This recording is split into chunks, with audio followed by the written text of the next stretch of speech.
بسم اللہ الرحمن الرحیم۔ قرآن کریم میں اہل جنت کے 3 گروہوں کا ذکر کچھ اس طرح آیا ہے۔ فَمِنْهُمْ ظَالِمٌ لِنَفْسِهِ، ان میں سے کچھ ہیں جو اپنی جانوں پر ظلم کرنے والے ہیں۔ وَمِنْهُمْ مُقْتَصِدٌ، اور ان میں سے کچھ ہیں جو بیچ کی چال پر ہیں۔ وَمِنْهُمْ سَابِقٌ بِالْخَيْرَاتِ بِإِذْنِ اللَّهِ، اور ان میں سے کچھ اللہ کی توفیق سے بھلائیوں میں سبقت کرنے والے ہیں۔ ذَلِكَ هُوَ الْفَضْلُ الْكَبِيرُ، اور یہی سب سے بڑا فضل ہے۔ یہ 3 درجات جنت کے حصول کے لیے انسان کی کوششوں کی طرف اشارہ کرتے ہیں۔ اس آیت پر غور کرنے سے یہ بھی معلوم ہوتا ہے کہ اللہ تعالیٰ نے جنت کے دروازے ہر کسی کے لیے کھول دیے ہیں، اور اس سے یہ بھی معلوم ہوتا ہے کہ جنت کے مختلف درجات ہیں، کیونکہ دنیا میں انسان کی کوششیں مختلف سطح پر ہوتی ہیں۔ اِنَّ سَعْیَکُمْ لَشَتَّىٰ، کہ تمہاری کوششیں الگ الگ ہیں، اور یہ کوششیں، یہ جو ایفرٹس ہیں، یہ وسیع تر تقسیم کے اعتبار سے 3 درجات پر مشتمل ہیں، اور یہ 3 درجات دراصل عمل کے اعتبار سے ہیں۔ یعنی جنت کے حصول کے لیے 3 بنیادی سطح ہیں۔ جنت کے لیے، اس کو پانے کے لیے عمل کی 3 بنیادی سطح ہیں، اور یہ 3 بنیادی سطح اس فنومینا پر ڈٹرمن ہوں گی کہ کون زیادہ اپرچونٹیز کو اویل کرتا ہے۔ چلیں، یہ تو انسان کی ابدی حیات کے لیے کوششوں کی بات کی گئی ہے، لیکن اگر دنیا میں بھی بات کی جائے، دنیا کے کاموں میں بھی، تو انسان کی کوششیں مختلف ہوتی ہیں۔ ہر کوئی اپنی ایفرٹس کو ڈیفرنٹلی پٹ کرتا ہے، اور پھر اس کو جو اس کا صلہ ملتا ہے وہ اس کی ایفرٹ کے اعتبار سے ملتا ہے، اور وہ ایفرٹ جو ہے وہ اسی پہ ہے کہ اگر کسی کو کوئی اپرچونٹی ملتی ہے تو وہ اس کو کتنا اویل کرتا ہے۔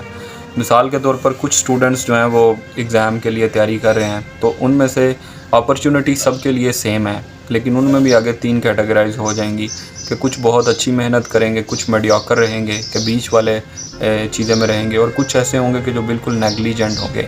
لیکن جو اینڈ رزلٹ لوگوں کو ملے گا وہ اس پہ ملے گا کہ اس نے کتنی ایفرٹ کی اور اس نے اس چیز کو کتنا اویل کیا۔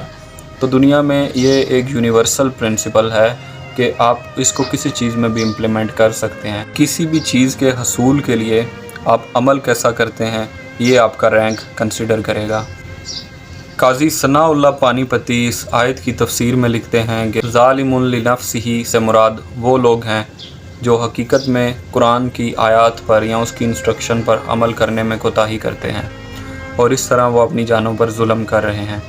مقتصدم سے مراد وہ لوگ ہیں جو بظاہر تو قرآن پر عمل کرتے ہیں، لیکن حقیقت تک ان کی رسائی ممکن نہیں ہوئی۔ اور سابقم بالخیرات سے مراد وہ لوگ ہیں جو قرآن کے اوپر عمل بھی کرتے ہیں اور حقیقت تک ان کی رسائی بھی ہوئی ہے، اور اس کے ساتھ ساتھ وہ خود عمل کرتے ہوئے لوگوں کو اس کی تلقین بھی کرتے ہیں، اور جو ان کے ارد گرد لوگ ہیں وہ ان کو اس کے اوپر ہدایت بھی کرتے ہیں۔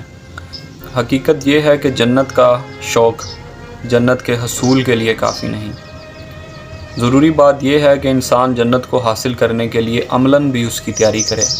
مثال کے طور پر اگر آپ اپنے بچے کو ڈاکٹر بنانا چاہتے ہیں، یا آپ اپنے بچے کو ایک مقبول بزنس مین بنانا چاہتے ہیں، یا اسے آپ دنیا میں سب سے زیادہ سکسیسفل دیکھنا چاہتے ہیں، یا آپ یہ چاہتے ہیں کہ آپ کا جو گھر ہے وہ آپ کے رشتہ داروں کے گھر سے بڑا ہو اور آپ کے پاس 4-5 گاڑیاں ہوں، تو آپ اس شوق میں نہیں رہیں گے، بلکہ آپ اس کے حصول کے لیے ایفرٹس پٹ کریں گے، اور آپ ایکسٹریمٹی کے لیول تک جائیں گے اس چیز کو اچیو کرنے کے لیے۔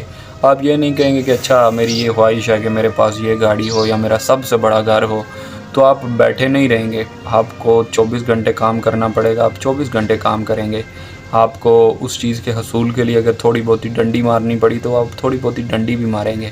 یعنی کہ آپ کو اس چیز کا شوق ہوگا نا، تو آپ اس کے لیے ہر لمٹ کو کراس کریں گے۔ لیکن اگر آپ وہ چیزیں نہیں کریں گے، مثال اگر آپ ایگزامز میں بھی اس کی اس طرح تیاری نہیں کریں گے، تو آپ کو وہ چیز نہیں ملے گی۔ تو same goes for paradise, same چیز جنت کے حصول کے لیے بھی ہے۔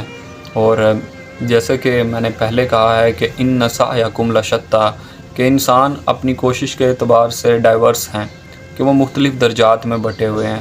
کہ ہر ایک کی جو ایفرٹ ہے، اس کی جو کوشش ہے وہ ڈیفرنٹ ہے، تو اس کے اعتبار سے وہ مختلف درجات میں بٹے ہوئے ہیں، اور جو آخرت میں انہیں جنت ملے گی، جو ان کو ایک انعام ملے گا، وہ ان کو ان کی کوشش کے مطابق ملے گا، کہ اگر اچھی تیاری کی تو اچھی چیز ملے گی، اس کا جنت کا اچھا درجہ ملے گا، اگر بری تیاری کی تو منیمل رینک ملے گا.